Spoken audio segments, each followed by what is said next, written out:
नमस्कार, आप सभी का स्वागत डीडी न्यूज पर। आप देख रहे हैं न्यूज एट 10। आपके साथ मैं हूं मुकुल शर्मा। इस वक्त की बड़ी और अहम खबरें आपको बताएंगे, लेकिन सबसे पहले नजर डालते हैं हेडलाइंस पर। भारत और पाकिस्तान के सैन्य महानिदेशकों के बीच अहम वार्ता आज। सीमा पर संघर्ष विराम को लेकर आगे की रणनीति होगी तय। भारत के डीजीएमओ ने कहा, ऑपरेशन सिंदूर में 100 से ज्यादा आतंकी हुए ढेर, साथ ही पाकिस्तान के एयरबेस भी किए तबाह।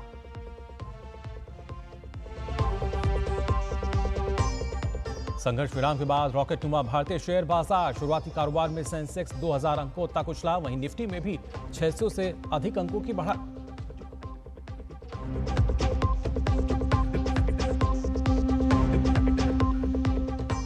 भारत और यूरोपीय संघ के बीच प्रस्तावित मुक्त व्यापार समझौते पर अगले दौर की वार्ता आज से होगी आरंभ। समझौते का पहला चरण जल्द होगा पूरा।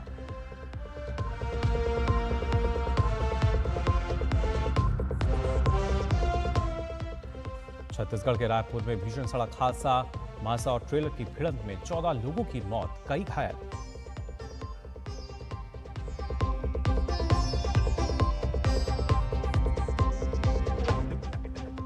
और देश सहित दुनिया भर में आज मनाया जा रहा है बुद्ध पूर्णिमा का पर्व। राष्ट्रपति, उपराष्ट्रपति और प्रधानमंत्री ने देशवासियों को दी शुभकामनाएं।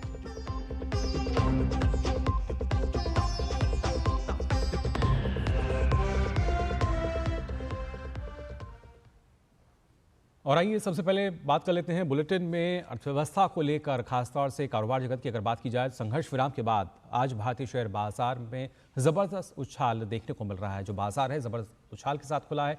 शुरुआती कारोबार में सेंसेक्स 2000 अंकों तक उछला, वहीं निफ्टी में भी 600 से अधिक अंकों की जो बढ़त है वो देखी गई है। अभी की भी अगर बात की जाए तो सेंसेक्स करीब 2200 अंक से ऊपर है और उसके साथ साथ निफ्टी जो है वो करीब 690 अंक से ऊपर बढ़त बनाए हुए नजर आ रहा है। तो आज की शुरुआत की अगर बात की जाए, कारोबारी सप्ताह का पहला दिन, और यहां पर अगर देखा जाए शेयर मार्केट में एक बड़ा उछाल जो है वो नजर आ रहा है। भारतीय शेयर बाजार में जबरदस्त उछाल जो है वो फिलहाल देखने को मिल रहा है। और इस पर और जानकारी के लिए हमारे संवाददाता अजय मिश्रा हमारे साथ जुड़ चुके हैं। अजय, जानना चाहेंगे आपसे, जिस तरीके से संघर्ष विराम के बाद अगर माना जाए, कहीं ना कहीं शेयर बाजार में भी एक रॉकेटनुमा उछाल जो है वो नजर आ रहा है। 2200 अंक से ज्यादा की जो बढ़त है वो फिलहाल अभी देखी जा रही है। मतलब आप जानते हैं जो जियो भारत पाकिस्तान के बीच में थी, जब युद्ध विराम का फैसला हुआ और उसके बाद कल बिल्कुल सीमा पर शांति रही, उसका असर स्पष्ट रूप से जो आज स्टॉक मार्केट है उसमें दिखाई दे रहा है। और ये बहुत बड़ी खबर इसलिए निवेशकों के लिए क्योंकि दो बड़ी न्यूक्लियर पावर जो कि एशियाई रीजन में कॉन्फ्लिक्ट पे थी, अब थोड़ी सी वहां पर शांति दिखाई दे रही थी। एक बड़ा मेजर बूस्टर वहां से आया है। दूसरी बड़ी वजह यह है मुकुल की अमेरिका और चाइना, जो कि दो दुनिया की सबसे बड़ी इकोनॉमीज हैं, उनके बीच में जो ट्रेड डील की खबरें हैं 12 मई यानी आज उस पर कुछ अनाउंसमेंट हो सकता है। तो ऐसा कहा जा रहा है कि उसमें बहुत ही सब्सटेंशियल प्रोग्रेस हुई है और आज ट्रंप कुछ अनाउंस कर सकते हैं अमेरिका और चीन के बीच में जो ट्रेड वॉर थी, जो कि सबसे बड़ा नेगेटिव फैक्टर माना जा रहा था, उसको लेकर के। तो ये दो फैक्टर्स हैं जिसकी वजह से जो मार्केट्स हैं आज काफी बुल रन दिखा रहे हैं। और अगर आप फार्मा को थोड़ा सा छोड़ दें रेगुलेटरी कंसर्न्स की वजह से, तो सारे के सारे जो इंडेक्स हैं वो फायदे के साथ कारोबार करते हुए नजर आ रहे हैं। जी बिल्कुल अजय, और इससे पहले हमने देखा था किस तरीके से उतार चढ़ाव की जो स्थिति बनी थी, और जाहिर तौर पर इस तरह का भी अनुमान लगातार लगाया जा रहा था कि जो निवेशक हैं उनका भी एक जो विश्वास शायद लगातार बना हुआ है भारत पर। ना सिर्फ पहले एक दौर था बिकवाली का, लेकिन एक बार फिर से जो निवेश बढ़ता नजर आ रहा है, उसी वजह से भी एक जो उछाल है उसको हम मान सकते हैं। देखिए, भारत की इकोनॉमी को लेकर के जो निवेशक हैं वो बिल्कुल उत्साहजनक इस लिहाज से है क्योंकि लार्ज इकोनॉमीज में सबसे तेज रफ्तार से बढ़ने वाली अर्थव्यवस्था भी आपने देखा कि जब ये टेंशन चल रही थी तो भी बहुत सारे निवेशकों के तरफ से ये आवाजें आई कि इंडिया एक बहुत इंपॉर्टेंट मार्केट है। फार्मा सेक्टर्स में हम पूरी दुनिया की 80% वैक्सीन बनाते हैं, 20% जेनेरिक ड्रग्स बनाते हैं। तो एक इंडियन इकोनॉमी को हर्ट करना पूरी दुनिया के लिए एक तरह से नेगेटिव खबर थी और यही वजह थी आपने देखा होगा कि जो दुनिया भर के बाजार थे वो प्रभावित होते हुए नजर आए थे। लेकिन अब ऐसा लगता है कि भारत की इकोनॉमी, ये भारत ने दो चीजें बताई हैं बहुत स्पष्ट तौर पर मुकुल की, जब हम सुपर पावर बनने की ओर जा रहे हैं तो हमारा जो डिटरेंस पॉलिसी है आतंकवाद को लेकर के, मतलब जब तक हम सुरक्षित भारत नहीं बनाएंगे तब तक हम विकसित भारत का सपना नहीं देख सकते हैं। ये भारत ने स्पष्ट पूरी दुनिया को बता दिया है और इसलिए हम सुरक्षित भारत और विकसित भारत दोनों के ही लक्ष्यों को अब साथ लेकर के चलना। जिस तरह से आपने अनाउंसमेंट्स देखे कि डिफेंस प्रोक्योरमेंट को लेकर के, डिफेंस प्रोडक्शन को लेकर के, डिफेंस एक्सपोर्ट्स को लेकर के जो एक बड़ा फोकस भारत में दिखाई दिया है, वो आने वाले दिनों में और तेज होगा, जो भारत को और सुरक्षित बनाएगा। ये दुनिया समझ रही है कि हम लोग एक मोर सिक्योर मार्केट्स की तरफ बढ़ रहे हैं, मोर की तरफ बढ़ रहे हैं, मोर सिक्योर डिप्लोमेटिक रिलेशंस की तरफ बढ़ रहे हैं और ये पूरी दुनिया के हित में है कि भारत जैसे शांति प्रिय इकोनॉमी को और भी ज्यादा सपोर्ट किया जाए और जो आतंकवादी जो गतिविधियां अलग अलग देशों से होती रहे उनको पहचाना जाए और उनके खिलाफ एक्शन लिया जाए। तो इसके बहुत सारे कॉनोटेशंस, बहुत सारे परम्यूटेशन कॉम्बिनेशंस जो अभी निकल उस पर जो एक्सपर्ट्स हैं उनकी निगाहें हैं, लेकिन लॉन्ग टर्म में जो इंडियन इकोनॉमी है उसको लेकर के पॉजिटिव व्यू जरूर नजर आ रहा है। बिल्कुल अजय, और लॉन्ग टर्म की जब हम बात कर रहे हैं, खासतौर से जो विकास दर जिस तरीके से अनुमानित है और वहीं जब हम वैश्विक विकास दर की बात करते हैं तो करीब करीब दुगना स्थिति जो है भारत की नज़र आती है। ऐसे में क्या इसमें जो मोमेंटम है और बढ़ता हुआ नजर आएगा? ये मुझे लगता है कि बहुत ही बड़ा टर्निंग पॉइंट है और जिस तरह से भारत ने ये कहा है कि अब उसको एक पुराने शांतिप्रिय देश जो कि बिल्कुल रिएक्ट नहीं करता था आतंकवाद जैसी बड़ी घटनाओं पर, अब उसको लेकर के उसकी जो सोच बदली है वो भारत को और ज्यादा स्ट्रांग बनाती है। तो भले ही आपने देखा हो कि बड़ी इकोनॉमीज ने खुल करके भारत का समर्थन न किया हो, लेकिन भारत एक इंडिपेंडेंटली अपने डिप्लोमेटिक पॉलिसीज को लेकर के आगे बढ़ा, अपनी नई पॉलिसी को पूरी दुनिया को बताता हुआ नजर आया कि अब एक तरह से शांत भारत और बिल्कुल न रिएक्ट करने वाला भारत, सब कुछ सह जाने वाला भारत नहीं है। अब वो बहुत ही एग्रेसिव पॉलिसीज के साथ आगे बढ़ रहा है और अपनी सुरक्षा करने में वो स्वयं सक्षम है। जिस तरह से मेड इन इंडिया टेक्नोलॉजी ने हमें ये इस दौरान वो कुछ करके दिखाया जो किसी ने कल्पना भी नहीं की थी। तो एक तरह से विश्वास बढ़ता है और मुझे लगता है कि भारत के प्रोडक्ट्स को लेकर के भी पूरी दुनिया में एक नया विश्वास जगह है कि मेक इन इंडिया जो प्रोडक्ट्स हैं वो कैसे न केवल डोमेस्टिकली बल्कि इंटरनेशनली अपनी एक अलग जगह बना सकते हैं। ये है कि एक मजबूत भारत उभरता हुआ दिखाई दे रहा है जिससे लोगों का विश्वास और बढ़ता हुआ नजर आ रहा है। जी, और उसकी वानगी लगातार आज शेयर बाजार में भी देखने को मिल रही है। फिलहाल बहुत बहुत शुक्रिया आपका अजय हमारे साथ जुड़ने के लिए। तो हर फ्रंट पर, हर मोर्चे पर भारत जो है वो तेज़ गति के साथ आगे बढ़ रहा है और लगातार इसकी जो वानगी है वो नज़र भी आ रही है। और जब हम बात करें कि किस तरीके से जो संघर्ष विराम के बाद की जो स्थिति रही है उसका जो असर रहा है, लेकिन आज उसके साथ साथ एक महत्वपूर्ण जो गतिविधि रहनी है। आज दोपहर 12 बजे भारतीय सेना के सैन्य संचालन महानिदेशक DGMO lieutenant general Rajiv Ghai और पाकिस्तान के सैन्य संचालन महानिदेशक के बीच टेलीफोन पर बातचीत होगी। इससे पहले 10 मई को भी दोनों पक्षों के बीच टेलीफोन पर बातचीत हुई थी। इस बातचीत में पाकिस्तान ने आगे बढ़कर सीमा पर संघर्ष विराम की पेशकश की थी। आज की बातचीत के दौरान सीमा पर संघर्ष विराम को लेकर आगे की रणनीति तय होगी। इसके साथ ही काफ़ी महत्वपूर्ण कि किस तरीके से भारत लगातार जो अपनी प्राथमिकता बता चुका है, आतंकवाद के खिलाफ जीरो टॉलरेंस की नीति है, उस को लेकर भी माना जा रहा है कि कई महत्वपूर्ण जो बातें हैं उस दौरान की जाएंगी। वहीं भारतीय सेना के सैन्य संचालन महानिदेशक यानी DGMO lieutenant general Rajiv Ghai ने कहा है कि ऑपरेशन सिंदूर के दौरान पाकिस्तान और पाकिस्तान के कब्जे वाले जम्मू कश्मीर में 9 आतंकी ठिकानों पर हमले में 100 से अधिक बड़े आतंकवादी मारे गए। नई दिल्ली में तीनों सेनाओं की प्रेस वार्ता में उन्होंने बताया कि इन आतंकवादियों में यूसुफ अजहर, अब्दुल मलिक रऊफ और मुदस्सिर अहमद जैसे आतंकवादी शामिल हैं जो IC 814 के हाईजैक और पुलवामा विस्फोट की वारदात में भी शामिल थे। I have no doubt in my mind that we achieved total surprise, and those strikes across those 9 terror hubs left more than 100 terrorists killed, including high-value targets such as Yusuf Azhar, Abdul Malik Rauf, and Mudassir Ahmed that were involved in the hijack of IC 814 and the Pulwama blast. The line of control was also violated soon after by Pakistan, and the erratic and rattled response of our enemy was apparent from the number of civilians, inhabited villages, and religious sites such as Gurudwaras that were unfortunately hit by them, leading to a sad loss of lives. The Indian Air Force played a major part in these strikes by engaging some of these camps, and the Indian Navy provided wherewithal in terms of precision munitions. इस दौरान DGMO ने ये जानकारी भी दी कि आतंकवादियों के खिलाफ ऑपरेशन में कई कैंप को नष्ट किया गया। भारत की जवाबी कार्रवाई में पाकिस्तान के कई एयरबेस तबाह हुए और पाकिस्तान के कई जवान मारे गए।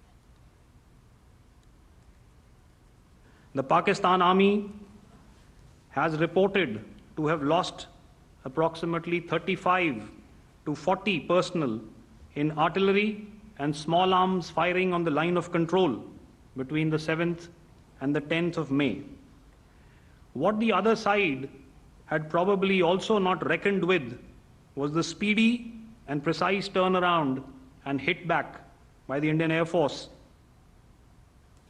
वहीं एयर मार्शल ए.के. भारती ने बताया कि भारतीय वायुसेना ने अपनी जवाबी कार्रवाई में पाकिस्तान के कई एयरबेस और सैन्य प्रतिष्ठानों को तबाह कर दिया। We struck his air bases, command centers, military infrastructure, air defense systems across the entire Western Front. The bases we struck include Chaklala, Rafiki, and mind you, Chaklala is Islamabad. Rahim Yar Khan, Sakar, sending a clear message that aggression will not be tolerated. This was followed by strikes at Sargoda, Bholari, Jacobabad, the UE complex at Murid, Rafiki, radar at Chunia, Rahim Yar Khan airfield, and the unmanned combat aerial vehicle hangar at Sakar. IF response was directed only at military installations, avoiding civilian and collateral damage. Air marshal A K. Bharti ने बताया कि वायुसेना की इस जवाबी कार्रवाई में सभी पायलट सुरक्षित हैं। All I can say is that we have achieved our objectives that we selected, and all our pilots are back home. Bharat के डीजीएमओ ने कहा है कि पाकिस्तान के डीजीएमओ को हॉटलाइन संदेश भेजकर आगाह किया गया कि दोनों देश के बीच अपनी सहमति का अगर दोबारा उल्लंघन होता है तो भारतीय सशस्त्र बल इसका जवाब बेहद सख्ती के साथ देंगे।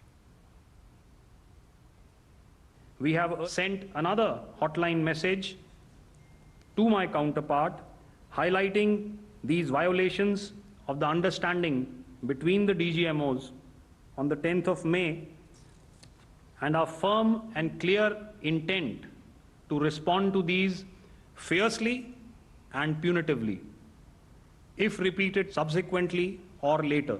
In this regard, I must inform all of you that the Chief of Army Staff has conducted a security review and has granted full authority to our Army commanders for counter actions in the kinetic domain in case of any violation by Pakistan. और वहीं भारत द्वारा पाकिस्तान में आतंकी ठिकानों पर की गई कार्रवाई के बाद आतंकी और जनाजे की तस्वीरें जो सामने आई, इन तस्वीरों से एक बार फिर से पाकिस्तानी सेना और आतंकवादियों का नापाक गठजोड़ खुलकर सामने आ गया। इन तस्वीरों में साफ साफ दिख रहा है कि आतंकी के जनाजे में पाकिस्तानी सेना, सरकार और पुलिस के शीर्ष अधिकारी एक वैश्विक आतंकवादी के साथ कंधे से कंधा मिलाकर खड़े हैं। तस्वीर में सबसे आगे सफ़ेद कपड़ों में मौलवी के रूप में खड़ा यह लश्कर का आतंकवादी हाफिज अब्दुल रऊफ है। भारत के इस खुलासे के बाद जब मामले ने तूल पकड़ा तो अब पाकिस्तानी सेना ने बेहद ही बचकाना सफाई दी है। पाकिस्तान के डीजी ISPR ने एक प्रेस ब्रीफिंग में दावा किया कि अंतिम संस्कार में अन्य सैन्य कर्मियों के साथ लश्कर के आतंकवादी की वायरल तस्वीर वास्तव में एक सामान्य नागरिक और मौलवी की है, लेकिन इस बात के पुख्ता सबूत हैं कि पाकिस्तानी सेना का यह दावा एक बड़ा झूठ और पूरी तरह से सच पर पर्दा डालने वाला है। अमेरिकी ट्रेजरी नोट के अनुसार पाकिस्तानी सेना द्वारा पेश किए गए आदमी का विवरण, जिसमें जन्म तिथि और यहाँ तक कि राष्ट्रीय पहचान संख्या भी शामिल है, लश्कर आतंकवादी हाफिज अब्दुल रऊफ से बिल्कुल मेल खाता है। इस बात के दस्तावेज भी अब दुनिया के सामने आ गए हैं कि आतंकी के जनाजे में मौलवी के रूप में लश्कर का आतंकी हाफिज अब्दुल रऊफ ही शामिल हुआ था। आपको बता दें कि हाफिज अब्दुल रऊफ FAC प्रतिबंधों के तहत एक वैश्विक आतंकवादी के रूप में नामित है। सबसे बड़ी हैरानी की बात यह है कि पाकिस्तान के DGI-SPR की प्रेस ब्रीफिंग में बैठे अंतर्राष्ट्रीय मीडिया कर्मियों ने इस बड़ी गलती और पाकिस्तान समर्थित आतंकवाद की स्वीकारोक्ति को कवर नहीं किया।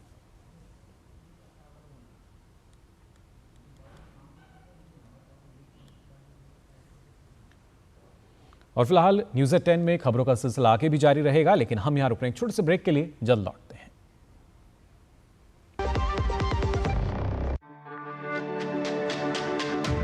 मेरी पसंद, मेरी पसंद, मेरी पसंद, मेरी पसंद, हमारी पसंद, हम सबकी पसंद। मजबूत देश का मजबूत सरिया हो गया स्टील। जो लक्ष्य चुना था समझ आने लगा है। GLA यूनिवर्सिटी, उच्च लक्ष्य की निश्चित प्राप्ति। ब्रेक के बाद आप सभी का एक बार फिर स्वागत। आप देख रहे हैं न्यूज़ एट 10 DD न्यूज़ पर। आइए खबरों में आगे बढ़ते हैं। भारत और यूरोपीय संघ EU के बीच आज से प्रस्तावित मुक्त व्यापार समझौते के अगले दौर की वार्ता की शुरुआत होगी। अमेरिका के राष्ट्रपति डोनाल्ड ट्रंप द्वारा विभिन्न देशों पर लगाए गए टैरिफ के बीच इस कवायद का मकसद समझौते के पहले चरण को जल्द से जल्द पूरा करना है। दरअसल दोनों पक्ष अनिश्चित वैश्विक व्यापार वातावरण के कारण समझौतों को 2 चरणों में पूरा करने पर सहमत हुए हैं। जानकारी के अनुसार यूरोपीय संघ यानी EU का दल 11वें दौर की वार्ता के लिए यहां होगा और ये बातचीत 16 मई तक जारी रहेगी। इससे पहले 10वें दौर की वार्ता में वस्तुओं, सेवाओं, निवेश और सरकारी खरीद में बाजार की पहुंच से संबंधित प्रस्तावों और क्षेत्रों पर ध्यान केंद्रित किया गया था।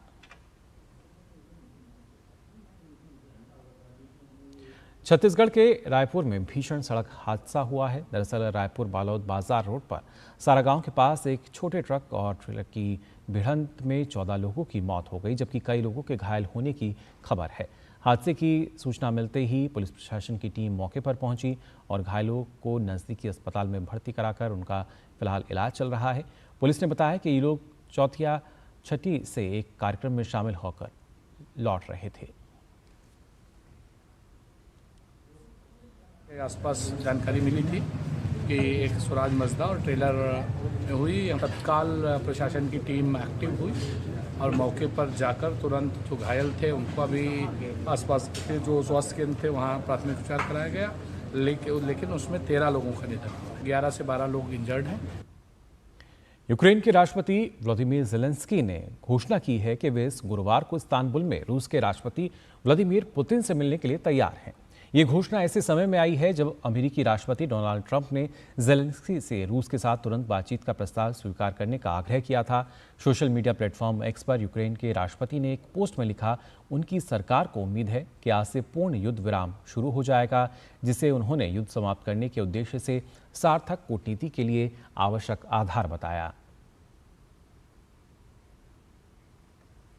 हालांकि इस बीच अगर बात की जाए तो रूस के राष्ट्रपति व्लादिमीर पुतिन ने तुर्की के राष्ट्रपति रेसेप तैयब एर्दोगान से फ़ोन पर बातचीत की। क्रेमलिन ने बताया कि दोनों नेताओं ने 15 मई को इस्तांबुल में रूस यूक्रेन शांति वार्ता आयोजित करने के पुतिन के प्रस्ताव पर चर्चा की।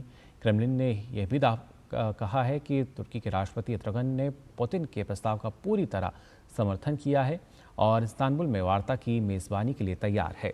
एर्दोगान ने पुलिस से कहा है कि व्यापक युद्ध विराम शांति वार्ता के लिए आवश्यक माहौल तैयार करेगा।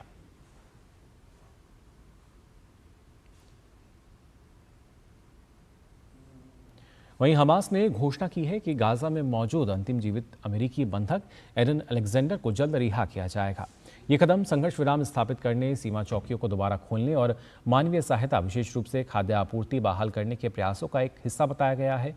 हमास ने साफ नहीं किया है कि अलेक्जेंडर की रिहाई कब की जाएगी। अलेक्जेंडर को रिहा करने का फैसला इस सप्ताह अमेरिकी राष्ट्रपति ट्रंप की मध्य पूर्व की यात्रा से पहले लिया गया है। हमास और अमेरिकी प्रशासन के बीच गाजा में युद्ध विराम और घिरे हुए एन्क्लेव में मानवीय सहायता के प्रवेश पर बातचीत चल रही है। यह युद्ध विराम समझौते पर पहुंचने और घिरे हुए एन्क्लेव में मानवीय सहायता पहुंचने की अनुमति देने के प्रयासों का हिस्सा है।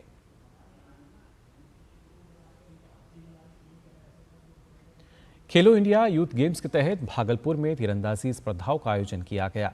इन खेलों के दौरान खिलाड़ियों को भागलपुर के खानपान और भागलपुर सिल्क के बारे में जानने का भी मौका मिल रहा है।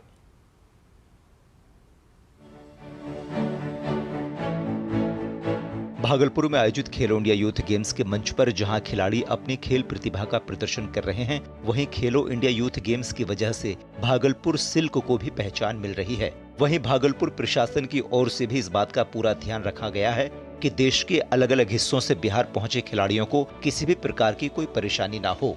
सबसे पहले मैं तहे दिल से सभी खिलाड़ियों के प्रति, उनके कोच के प्रति, टेक्निकल मैनेजर के प्रति मैं आभार प्रकट करता हूं कि मेरे ज़िला में वो इस खेल को खेलने आए और साथ ही इस बिहार को इस खेल का आयोजन का अवसर मिला और भागलपुर को भी। और आपको मैं अवगत कराना चाहता हूं कि मेरे मन में एक ही इच्छा थी कि हम हर वो प्रयास करें जिससे कि बाद में हमें कभी अफसोस नहीं हो कि कुछ और किया होता तो और बेहतर होता। तो जो बेस्ट एफर्ट होता है, मैंने, एसएसपी साहब ने, हमारी पूरी टीम ने बेस्ट एफर्ट दिया। भागलपुर में आयोजित तीरंदाजी और बैडमिंटन की प्रतियोगिताओं में हिस्सा लेने वाले देश भर से आए खिलाड़ियों, कोच और सपोर्टिंग स्टाफ भी यहां के भागलपुरी सिल्क बाजार और रेशम से बनी वस्तुओं को लेकर खासा उत्साहित नजर आए। भागलपुर में एक सिल्क मार्केट है, सिल्क मार्केट में हम कल गए थे तो वहाँ पे बहुत अच्छा, मतलब घर वालों के लिए ड्रेस खरीदी है और यहाँ का खाना बहुत अच्छा है। जैसे यहाँ का फेमस फूड है, सत्तू है, लिट्टी चोखा है। बाहर जाके घूम के उसको खाना तो वो बहुत अच्छा लगा वहाँ पे। और जैसे यहाँ पे हमें होटल के अंदर फैसिलिटी मिली है, बहुत बढ़िया लगा। भागलपुर भी मार्केट बहुत अच्छा है, यहाँ पे रहने खाने सहने का भी बहुत इंतजाम हमारे लिए किया गया है और सिल्क मार्केट तो फेमस है, लेकिन हम जाएंगे। देश भर में आतंकवादी हमलों के बाद देश में सुरक्षा को लेकर चिंता बढ़ने के साथ बचाव और जागरूकता के लिए भी लगातार प्रयास जारी है। इसी कड़ी में विशेष आपदा स्थिति के लिए आम लोगों में जागरूकता के लिए वीडियो साझा किए गए हैं। आग बुझाने की सेवा, आप अपने आसपास की सुरक्षा में कैसे मदद कर सकते हैं? जब भी कोई संकट आता है, फायर फाइटर्स सबसे पहले मोर्चे पर होते हैं, आग से लड़ते हुए, जान बचाते हुए और हमारे आसपास के लोगों की सुरक्षा करते हुए। लेकिन ये सिर्फ उनका काम नहीं है, हम सभी का योगदान इक्वली जरूरी है। हमारी हर एक छोटी मदद से ही सुरक्षा संभव है। एक आग से बचाव की योजना बनाएं। आग से पहले आपकी तैयारी बहुत जरूरी है। सुनिश्चित करें कि घर में सभी को आग से बचने की योजना पता हो। घर से बाहर निकलने के रास्ते पहले से तय कर लें और आग बुझाने के उपकरण पास में रखें। साथ ही धुएं के अलार्म और फायर ड्रिल्स की नियमित जांच करते रहे ताकि कभी भी कोई इमरजेंसी हो तो सबको पता हो कि क्या करना है। 2. फायर डिपार्टमेंट को तुरंत कॉल करें। अगर कहीं आग लग जाए तो समय बर्बाद न करें, तुरंत 112 डायल करें और अपनी स्थिति और आग की प्रकृति के बारे में संक्षेप में जानकारी दें। अगर कोई फंसा हुआ है तो वह भी बताएं। जल्दी सूचना देने से फायर फाइटर्स को तेज और सही तरीके से मौके पर पहुंचने में मदद मिलती है। 3. फायर फाइटर्स के लिए रास्ता साफ करें। आपने कॉल किया, अब रास्ता साफ करना भी आपकी जिम्मेदारी है। गाड़ियों को पार्किंग से हटा लें, सीढ़ियों और रास्तों को खाली रखें और सुनिश्चित करें कि आग के बाहर निकलने का रास्ता खुला हो। इससे फायर फाइटर्स को जल्दी और सही जगह तक पहुंचने में मदद मिलेगी, खासकर भीड़ भाड़ वाले इलाकों में। 4. शांत रहें और निर्देशों का पालन करें।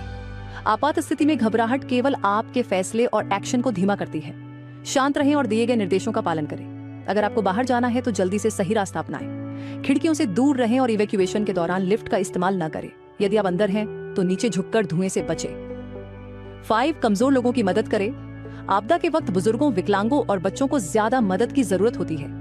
अगर आपके आसपास ऐसे लोग हैं तो उन्हें सुरक्षित तरीके से बाहर निकालने में मदद करें। हमारी एकजुटता ही आपात स्थिति में लाइफलाइन बन सकती है। 6. फायर फाइटर्स के आने के बाद पीछे हटें। जब फायर फाइटर्स मौके पर पहुंच जाएं तो उन्हें अपना काम करने दें। जलते हुए घर में वापस प्रवेश न करें क्योंकि वे इस स्थिति को सुरक्षित तरीके से संभालने के लिए पूरी तरह से प्रशिक्षित होते हैं। फायर फाइटर्स के साथ सुरक्षित दूरी बनाए रखें ताकि धुएं से बच सकें और जलने से बचें। आग बुझाने की सेवाएं हमेशा आपके साथ होती हैं, लेकिन आपका का सहयोग उतना ही जरूरी है। आग सुरक्षा नियमों का पालन, सही तरीके से इवैक्यूएशन में मदद और शांत रहकर हम अपने घरों और आसपास के लोगों को सुरक्षित रख सकते हैं और भारत को आपदा से निपटने के लिए मजबूत बना सकते हैं। तो आपदा की स्थिति में लोगों को जागरूक करने के लिए जो और भी वीडियो हैं वो जारी किए गए हैं।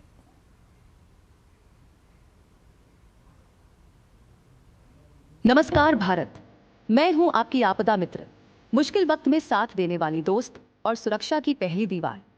जब खतरा सामने आता है और हवाई हमला होता है तो हमारा सबसे पहला कदम होता है ब्लैकआउट। मतलब सारी लाइटें बंद करना है, पर्दे अच्छी तरह खींचना है, मोबाइल, टीवी, लैपटॉप जो भी रोशनी दे रहा हो उसे बंद करना है ताकि ऊपर से कोई भी दुश्मन हमें देख ना सके। अगर हम अंधेरे में रहेंगे तो हम सुरक्षित रहेंगे। अगर अलर्ट आता है कि निकलना जरूरी है तो हम बिना घबराहट, बिना धक्का मुक्की के निकलते हैं। बुजुर्गों को सहारा देते हैं, बच्चों को अपने साथ ले जाते हैं।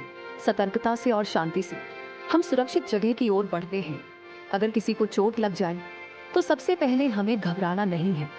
अगर खून बह रहा हो तो घाव को दबाकर रोकें, पट्टी बांधें और फिर मदद बुलाएं। फर्स्ट एड यानी प्राथमिक इलाज भी जान बचा सकता है। अब बात करते हैं हमारी तैयारी की। देश भर के आपदा मित्रों को कभी भी हेल्पलाइन 112 से कॉल आ सकता है। कोई समय तय नहीं होगा, बस ये परखने के लिए कि हम तैयार हैं या नहीं। जब हम सब मिलकर सतर्क होते हैं तभी देश मजबूत बनता है। ब्लैकआउट करो, जरूरत हो तो बाहर निकलो, घायलों की मदद करो और अंत में देश की जीत में भरोसा रखो। वंदे मातरम। तो हमेशा जागरूक रहें और जागरूक नागरिक का कर्तव्य निभाएं। फिलहाल के लिए न्यूज़ 10 में बस इतना ही। आप देखते रहिए DD न्यूज़।